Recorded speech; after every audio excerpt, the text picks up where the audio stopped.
અરે હું કહેતી હતી હા અરે હું કહેતી હતી હા આ ડોહો ઉઠ્યો તાનો સેક્ટરમાં અને સોરો કંપનીમાં નોકરીએ અને વહુના તો ટોટા કોઈ ઘરમાં ટકે જ નહીં આજે શેરા તો કાલે ગોધરા અઠવાડિયાના ચાદર પિયરમાં હું તો કંટાળી જ ગઈ છું વાંચ્યું પાછું જીયાને કોમ પડી પાછું મારું એ હાલો હું હમજુડી બોલું તમે કોણ હા હમજુમા, હું ધમાઈ પ્રાથમિક શાળામાંથી બેન બોલું. હા મારા ભાગબેન બોલો તમારા છોકરાનો છોકરો મનુ કેટલા વર્ષનો થયો? આ ઉતરાને 5 વાર પૂરા થયા બેન તો એને તો હવે શાળામાં દાખલ કરવો પડશે. હું કાલે જ તમારા ઘરે આવીશ. એ ભલે બેન અરે આ છોરો વાળા છોરો અને ઉપાધી પેઢી મારે હોજે બધો આવે પછી વાત કરું. મોહનની માં, ઓ મોહનની માં, અરે આ ડોહી પાછી ચોર અમારે સડી પોખાવી પાછો ફોન ય ચાલુ. ફોનમાં વિડિયો નથી જોતી કઈ તમને તો એમ જ લાગે જે ઘેર હે ને એને ખબર પડે. તે કનો ફોન આયલો? એને હાલમાંથી બેનનો ફોન હતો. હું મન્યાના 5 વર્ષ પૂરા થયા ને તેના હાલમાં નામ ઘલાવવું પડશે. મારી હારી વાત તો હાસી હે ડોહી. કાલે ઘેરે જો પાછા કાલે બેન આપણે ઘેર આવવાના હે. બેને હું જોઈએ મને ની ખબર પડે. પણ ડોહી આ મનિયાની મમ્મી ચોટી હે?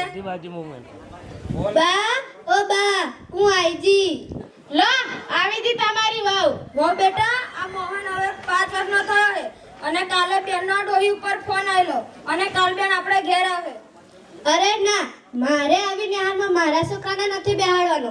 મારે તો મનિયાને ગોધરા પ્રાઇવેટ સ્કૂલમાં બેહાડવાનો છે. અહીં ગામમાં હું ભણે?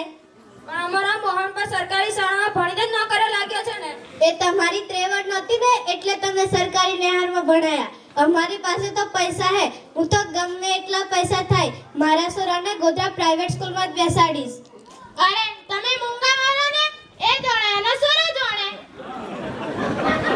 હા હમજુમાં, વાલા કાકા છો જ્યાં બધા? અરે આવો બેન. અરે હમણાં સકે આ બેન આયા. આવો બેન. અરે વો બેટા, બેન માટે ખુરશી લાવજો. હા મેં બેહા આમ એ આવી બાપુ. અલી આમ કર અરે એમ ચાલશે. કેમ છો વાલા કાકા? મજામાં ને? તમારી બધાની મહેરબાની બેન, મજામાં જ ને? કેમ મનુઈ કે દેખાતો નથી? મનુને બેન ચોરે વાતે હે. એ તો એને મોમાને ઘેર રહે. વાર તહેવારે આવે હોય. પણ હવે તો તેને શાળામાં દાખલ કરવો જ પડશે.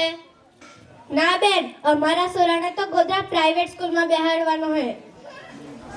કેમ આપણા ગામની શાળામાં શું વાંધો છે? આ ગામના બધા બાળકો ભણે જ છે ને? ભણે તો હે બેન, પણ એવું ગુજરાતીનો કક્કો નીકળા. નાના બાળકોને તો જે શીખવાનું હોય એ શીખે ને બેન.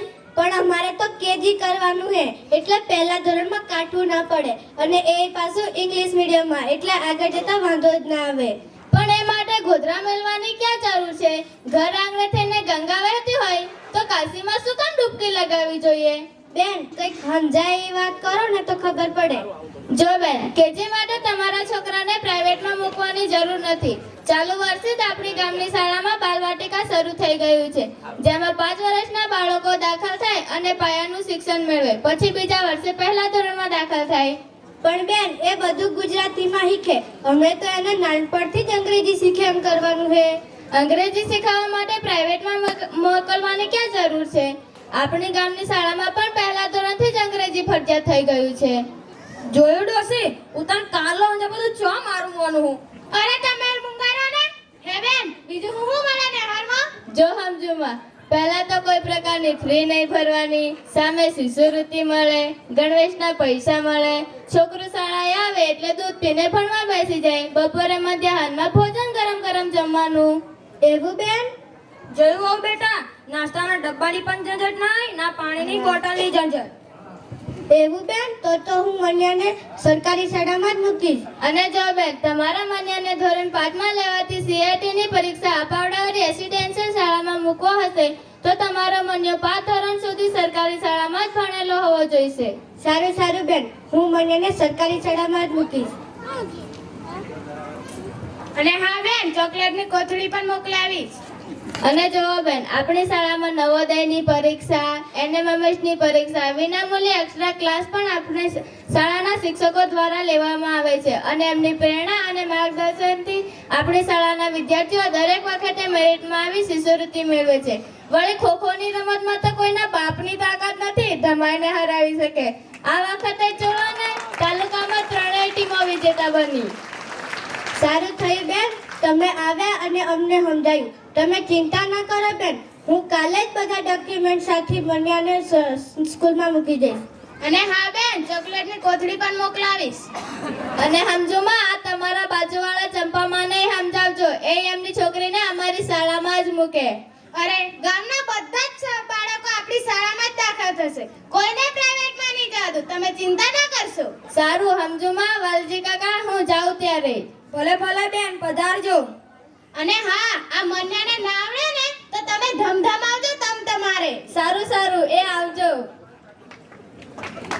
જોયું વાલી મિત્રો, તમારા બાળક માટે આ ગામની શાળા સારી છે કે પ્રાઇવેટ? હવે નિર્ણય તમારા હાથમાં છે. જો બધા જ વાલી મિત્રો તૈયાર હોય અને શિક્ષકોની ફરમાઈશ હોય તો બાળકો કેવું ગીત ગાશે? મારે સરકાર